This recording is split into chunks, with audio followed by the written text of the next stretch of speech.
Nous avions vu à l'occasion de la vidéo précédente quelle était la démarche pour une prise en charge de la rééducation de la cheville selon les recommandations du Consortium international de la cheville qui en anglais s'appelle l'International Ankle Consortium. Parmi ces recommandations qui comportent 10 points, je vais vous parler de 3 points particuliers dont j'ai fait ma spécialité. Il s'agit tout d'abord de la proprioception, ensuite de la force musculaire des muscles qu'on appelle les muscles fibulaires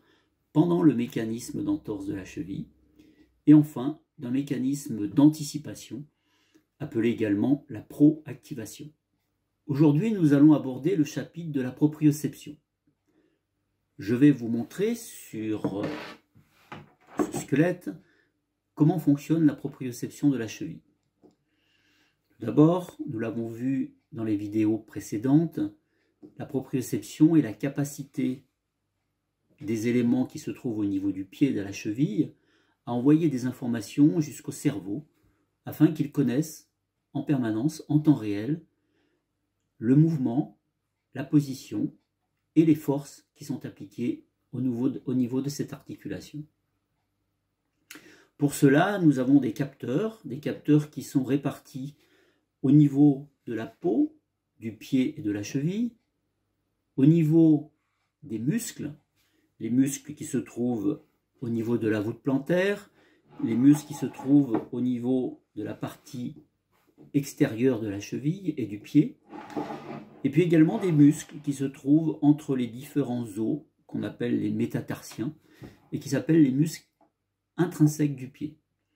Donc tous ces éléments sont chargés en capteurs qui vont envoyer des informations au cerveau afin qu'il puisse connaître en permanence comment se situe le pied et comment il évolue. Lorsque le cerveau reçoit correctement ces informations issues du pied et de la cheville, il a la possibilité de commander des actions qui vont modifier la posture et qui vont mettre en tension, contraction, les muscles qui pourront protéger l'articulation. Depuis plusieurs dizaines d'années, la rééducation proprioceptive dans les cabinets de kinésithérapie était basée sur la mise en déséquilibre sur des plateaux instables, sur des demi-ballons, sur des mousses, afin de solliciter la déstabilisation. En 2012, plusieurs études qui ont été publiées dans des revues internationales de grande qualité ont montré que ces outils de déstabilisation qui étaient utilisés n'étaient pas en capacité de solliciter correctement les capteurs qui se trouvaient au niveau de la cheville. En réalité, ils sont beaucoup plus performants pour activer les capteurs qui se trouvent au niveau de la hanche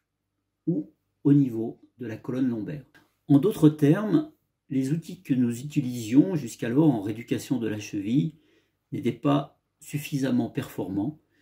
et nous verrons dans la prochaine vidéo quels sont les moyens désormais connus pour rééduquer cette cheville et sa proprioception dans les meilleures conditions.